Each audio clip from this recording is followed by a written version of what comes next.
Welcome back, Troglodytes, to your daily dose of guitar information, the Trogly's Guitar Show. Today, we're finally going to review the latest Chuck Berry signature Gibson guitar.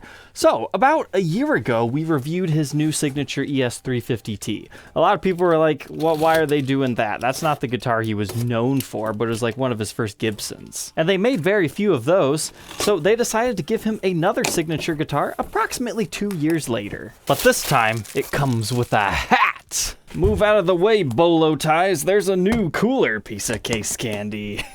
So anyways, what model do we have this time for the godfather of rock and roll? We've got a beautiful ES-355. So I think this is the first time I've actually had a 355 on the channel, so it's kind of going to be a, hey, here's what a 355 is like. I mean, the best way to put it is a 335, but with Les Paul custom-like attributes. So, you've got things like the ebony fretboard with the mother-of-pearl block inlays. You've got the custom emblem on the headstock. It's just a real blingy fancy boy right here. We also have a vibrola unit on here, and the all golded out hardware, and wow, they even bind the F-holes. That is fancy. You also have the multi-ply binding on this thing, but this is significantly chunkier than I thought it was going to be. That's got a good heft to it. So that means you have cool specs like a 3-piece maple neck on this bad boy with a giant volute. His must have been a Kalamazoo made guitar if that's how big the volute was. That's nice. So what makes a 355 special, besides all the blinginess, is you also have this Veritone switch right here. So you can get a bunch of different tones out of this thing by flipping around with that a little bit. So they did a pretty good recreation right here, but it also appears these ones were Murphy aged. Unlike that 350T that he had 2 years ago, that was not aged at all. So that is something that's new to the Chuck Berry lineup of instruments as well. But this was a replica of his 1978 355 that he was known for using. You can indeed find the original ones for significantly less money than these signature ones on the vintage market, but these happen to boost those prices up. These were originally offered at retailers for $6,999 in 2021. With only 100 of these things being made and being $3,000 less expensive than the 350T, people snap these things up. So far, the used market seems to think these are worth a premium, and they've been selling pretty steadily between the 10 to 14K used range, which I was definitely shocked by. So, as far as case candy goes, obviously you get the captain's hat, which is pretty cool here. I mean, if you want one of these, you can get them on eBay. It looks very similar. I found it funny that they didn't custom order their own that doesn't have branding on it, but it's villagehatshop.com.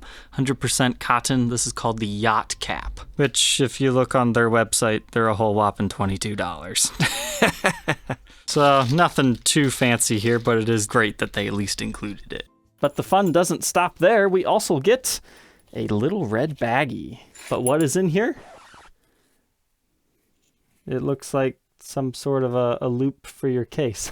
I'm not quite too sure what that is. Oh, okay. They've got some instructions in here for what that is. So Chuck Berry had a flair for improvisation on and off the stage. Always the showman, Chuck wasn't content playing his Gibson in a conventional manner. He wanted to play his 355 behind his head, but no guitar accessory existed to help facilitate his contortive playing style. So he's got this finger holder out of an electrical conduit strap found at a local hardware store. And then they have a big legal disclaimer here that says, yeah, you don't actually want to use this and install it on your guitar to do what he did. They just did that to be nice. Okay, it's case candy. No wonder I couldn't find photos of whatever this thing was online. But I'm enamored with the COA. I love that booklet. It's a nice crimson red color here. You've got the golden Chuck Berry signature logo there. And right there you can see him wearing his hat, but now I'm very confused. Why didn't they reissue this? Like, this guitar would have been so much cooler had they actually installed that thing right there, gave us the trapeze tailpiece instead of like maybe what it originally came as.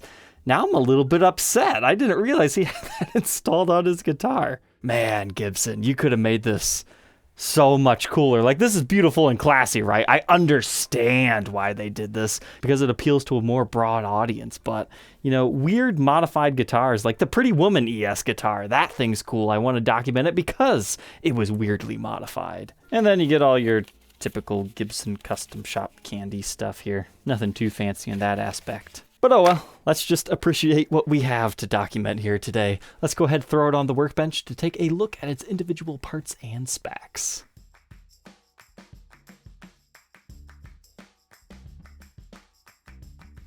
22 screws later, and here we go, inside the Chuck Berry 355.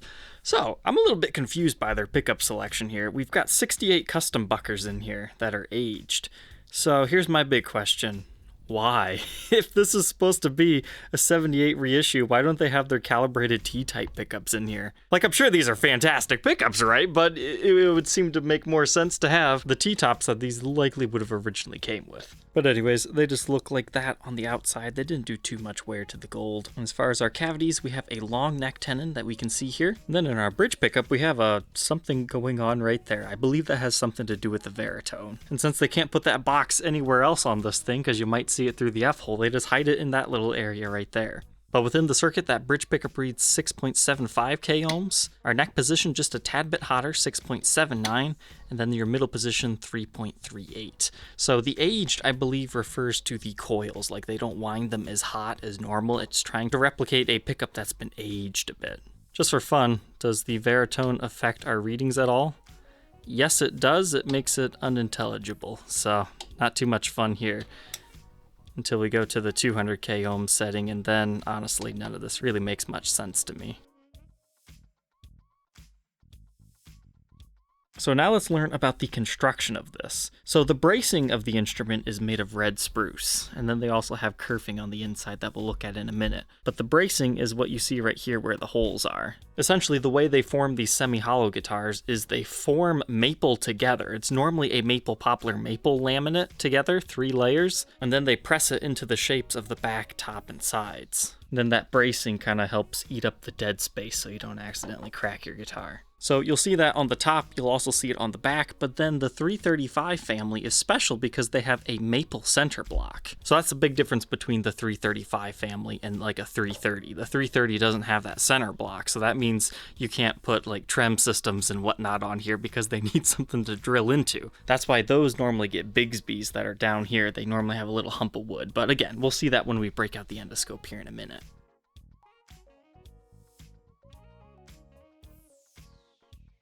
As far as the controls go, very simple. 2 volumes for each pickup and 2 tones. With a 3-way toggle switch here and a 6-position veritone switch. Then your output jack is located here on the front. Now the bridge that they're using on these is a regular Nashville style one, so it's not a full-on ABR1. That is error correct to a 78, I do believe. That's just the PW branded bridge on this one. And then if you were hoping there were stop bar studs hidden underneath that vibrola, unfortunately no. But you could install one. Just take it to a luthier. All he has to do is put a couple of holes right here in the top, sink it into that maple block, and then you can have a stop bar tailpiece version. But I would not suggest doing that on a collectible guitar. But to secure that trem, that's what they have to do. They have 2 large screws right here and then 4 small ones. So that secures this area to the top of the guitar utilizing these 6 screws. And then this plate is actually just a cover that goes over top of that, and it secures to the side of that trem system using 4 screws, 2 on each side. Then the way this works is you put the ball end of the string right here, that locks them into place, and then this just slides onto right there, keeps that attached to the area that's screwed down to the guitar, and then this is just for a light warble effect. If you're trying to go too hard, you're going to get a lot of tuning instability on these things. But of course we have our beautiful walrus tooth right there. Now let's just take a second to appreciate the aging job here. So what they've tried to replicate here with their kind of deeper finish checking is sometimes when these ES style instruments kind of dry out, they can get those lines right there. That's almost like a crack, but not like a full-on crack. So I think that's what they were trying to go for there. Then you've got that beautiful maple wood grain that isn't always apparent at every angle on these things. But they also have the yellowed over finish over the entire thing. These are very classy looking guitars. And it's a very tasteful aging job, I would say. Since I don't believe they had his original 355, I think they were just going based on specs. But before we continue on here, I think we need to install that thumb grab right here. Nah, just kidding. I had some people going, oh no, you opened the album. You ruined the value of the guitar. No, you can buy additional albums. That didn't hurt the 4 guitar at all. However, installing the OptiGrab thing here, I don't know. I could see a serious collector being like, well, I don't care. It was in the case anyways, but I don't think I'll be doing that because I'm not doing any crazy dance moves with this thing. But I do want to mention, take a look at this. This is a Gibson that has bound F-holes.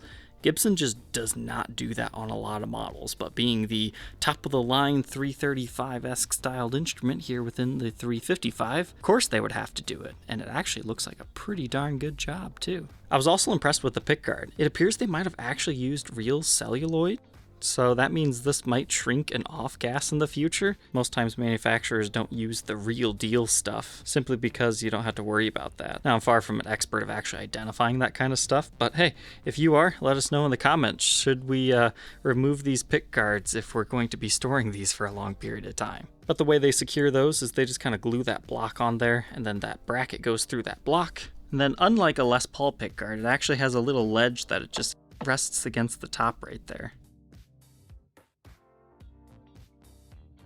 So now that we've seen the outside, let's go ahead and dig into the inside. Let's go spelunking, see what we can find in here. So inside the left side F-hole, you can see a Gibson Incorporated sticker here. It says, guarantees against faulty workmanship and materials, Nashville, Tennessee. And there you can see our serial number 069 and the model, Chuck Berry ES-355. And then as far as inside the guitar here, you can see the kerfing that I was talking about earlier. They've got a nice big wooden block up there right at the edge of the horn to give it some more structure. And what you're seeing right here is that maple wood block, which is used to cut down the feedback. And then right there is the bracing on the bottom side. You can see the glue of how they glued it all together. And then if you go up just a tad, you can see the top side bracing that we were talking about. So a nice solid center block right there. So this half of the guitar is a completely separate chamber from the other half. They don't even meet through the pickup cavity because that one is completely blocked off. But now let's go in the other side here. You can see pretty much just more of the same except for we have electronics on this side, which makes it significantly harder for me to show you anything because everything's just in the way. But we can at least take a look at that one pot right there, maybe a little bit right there, and then up in the upper side of the horn. Kind of sloppy looking with all the glue, but hey, it works. So far, the only thing I'm kind of surprised about is we did not see any type of grounding off wire. A lot of times these will have a hole in the guitar, and then there's a grounding tab right here of just a wire that comes into here and grounds this off, but I don't know, maybe there's a reason they don't need it on this guitar. But moving on from our body, we've got a maple neck with an ebony fretboard. Now this is pretty fancy because we've got the binding, the ebony board with the real mother of pearl inlays, just like a Les Paul custom. This is a very nice looking fretboard right here with a 12-inch radius and a 24 3/4-inch scale length. As far as neck specs go, I measure 1.67 inches at the nut, 2.05 by the 12. First fret neck depth of 0.81, and it chunks up to 1 inch by the 12. Here's what that neck profile looks like at the first fret and the 12th fret. It nearly gets into a D-shaped neck with how wide and thick it gets, but definitely a rounded C at the beginning. Like, it feels rather skinny and narrow here. I mean, it's not overly thin, but as you go up, it's like medium territory here, and then it's like full-on baseball bat R7 neck right here. So it's kind of like a 60s Melody Maker if you've ever had one of those, but everything is just a little bit bigger and you don't have that skinny nut width.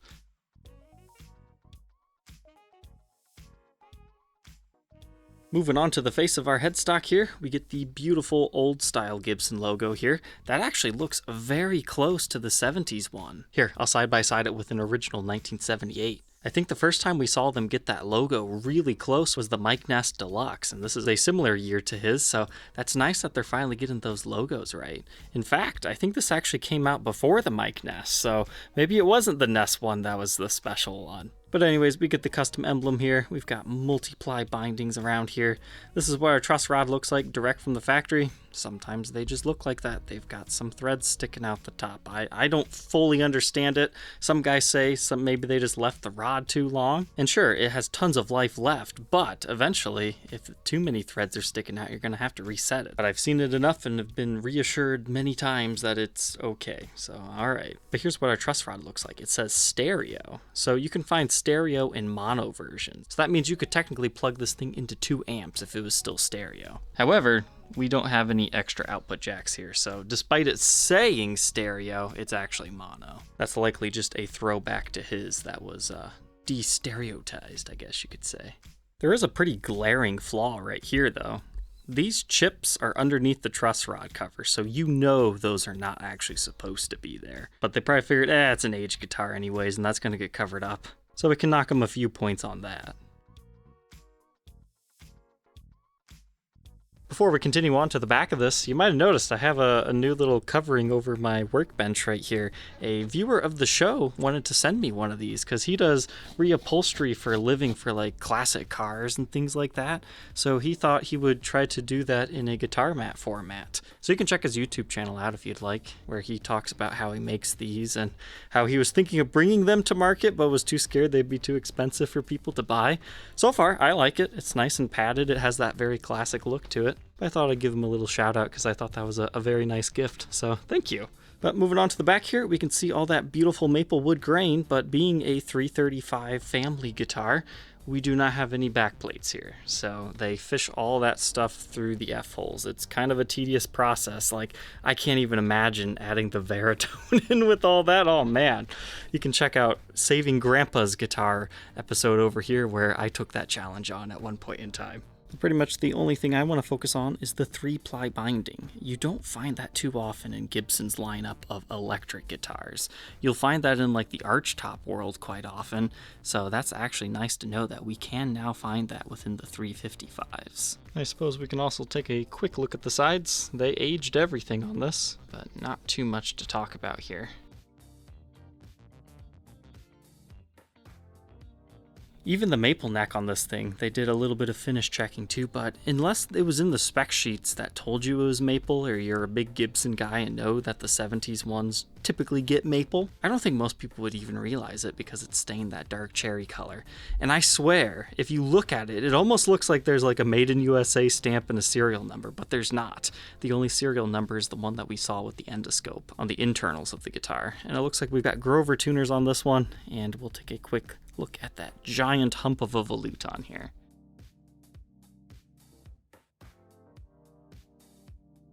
All said and done though, nearly 9.5 pounds, which is chunky for one of these. 9 pounds, 4.6 ounces.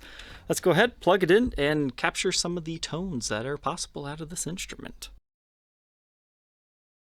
Okay, to start off our tone demo, the baritone's just going to be on 1. We'll play with that a bit later. Start with our neck pickup here.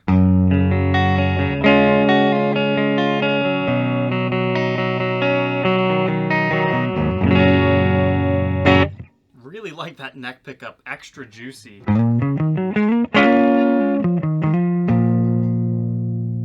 Now we'll try something similar on the middle position.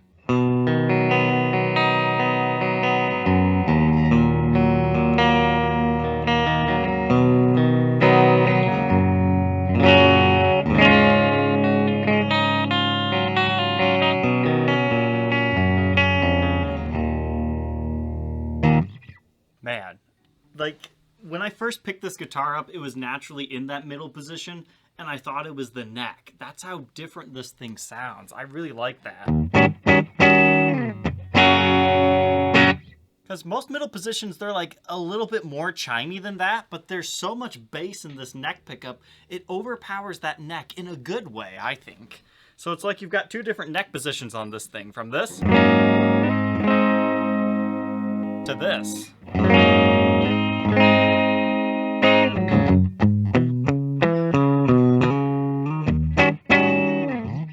Now we'll try that bridge pickup.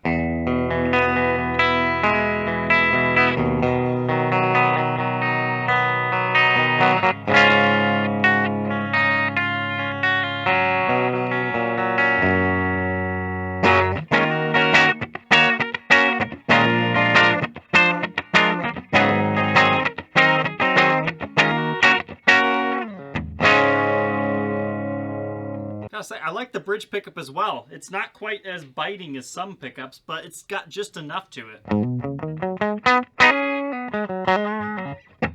I remember liking these 68 aged humbuckers in one of the demo shop guitars I had purchased. So having that within the semi-hollow format, that is really a fantastic set of pickups here. So that's just your regular stuff. Now we can play with our baritone. We'll start with our neck position. So this is regular. 2 position. Kind of turns it into jazz mode, I guess. Now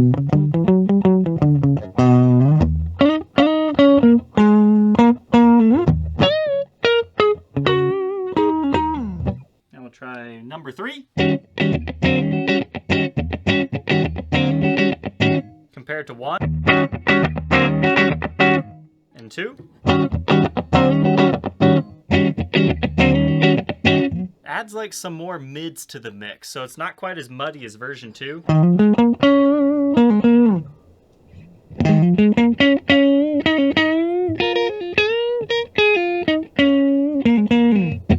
Like gives you a little bit more neck pickup like, I guess you could say.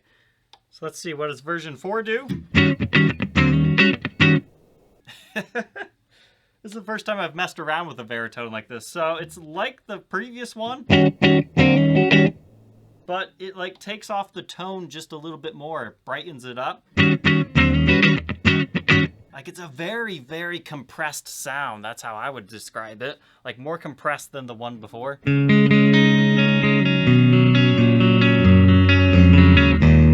It sounds like a really good mic'd up acoustic guitar is the best way I would put it. Now let's check out position 5. Now it's just gotten a little bit funkier.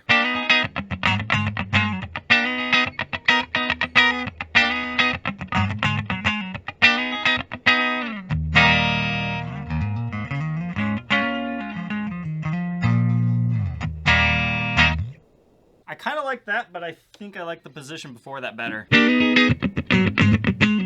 now let's see what the final one is. I've heard that's just ridiculously anemically thin.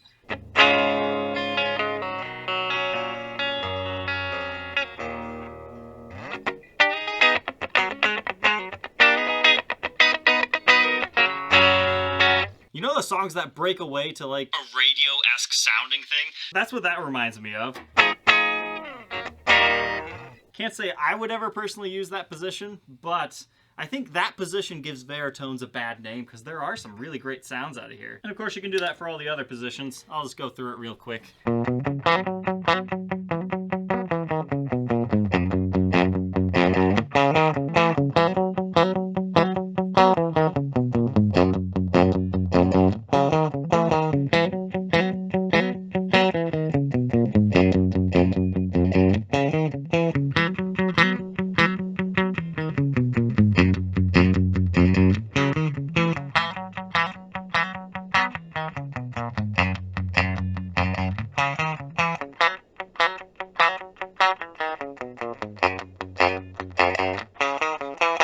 And now the middle position.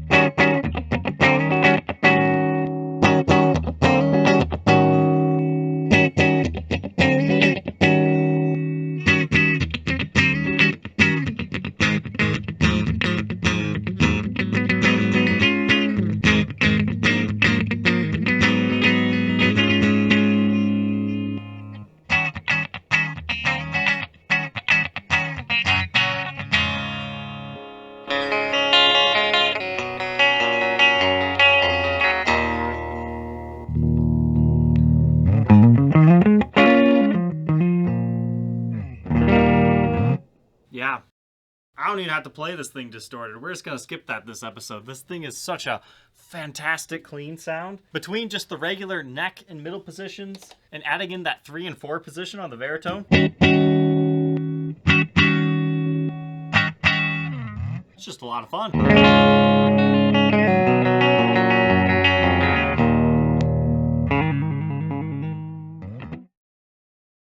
Now that we know all about the Chuck Berry ES-355, nah, just kidding. We'll go ahead and throw some dirt on it too. Let's try our vibrola out here.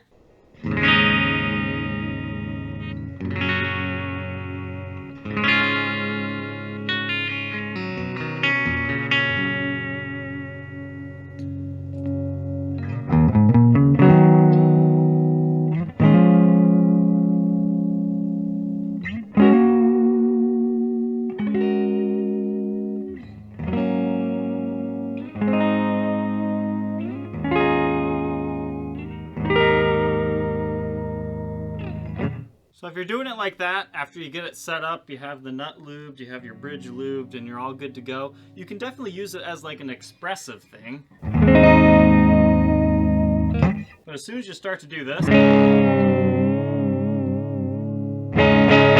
that's when you're going to start to lose tuning quite a bit. I've never had much luck with these systems, but I'm not good enough of a player to really need that, so it's never really bothered me too much. All I know is that these things look incredibly cool.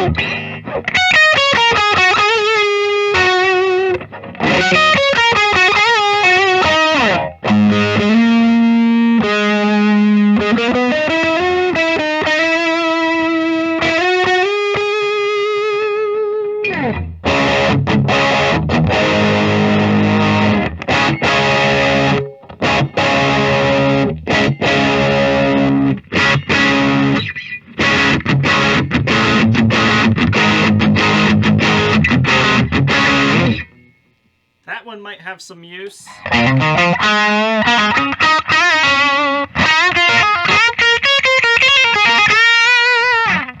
Got an interesting out of phase, almost like tone there. Then all the way thin.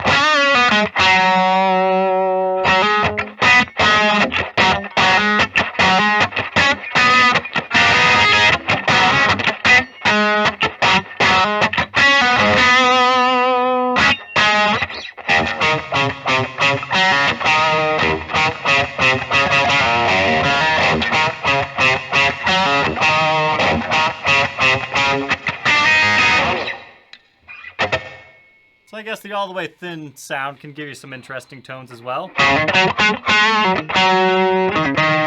But the baritone definitely works a bit better with the cleans.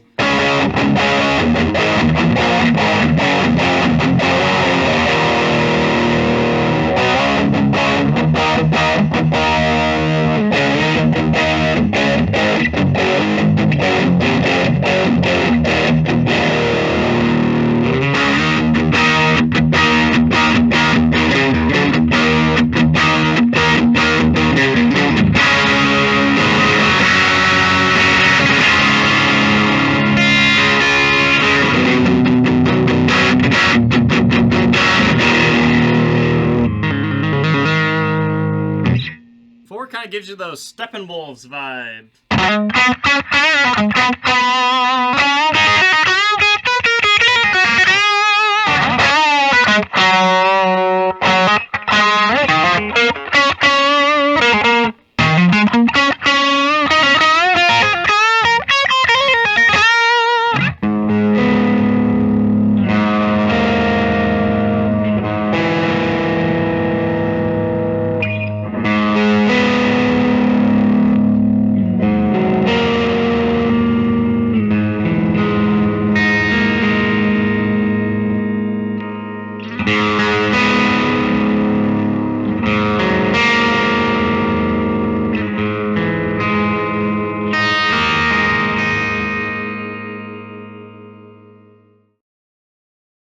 Now that we know all about the Chuck Berry ES-355, what are my final thoughts on this thing?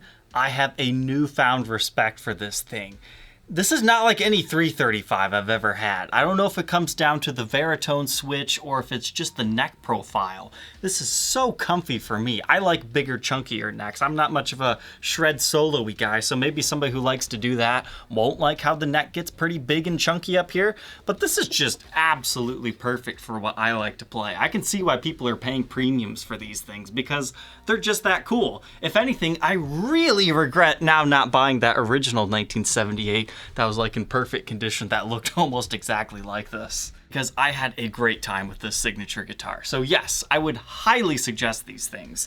Even if you don't like all the Veritone selections, there's at least two fantastic ones. So I will definitely be checking out more Fancy Boy ES-355s in the future because I had a great experience with this one. All right, Troglodytes, I hope you enjoyed tonight's episode. Don't forget to like, comment, and subscribe, and we will catch you tomorrow on the next episode. Take care.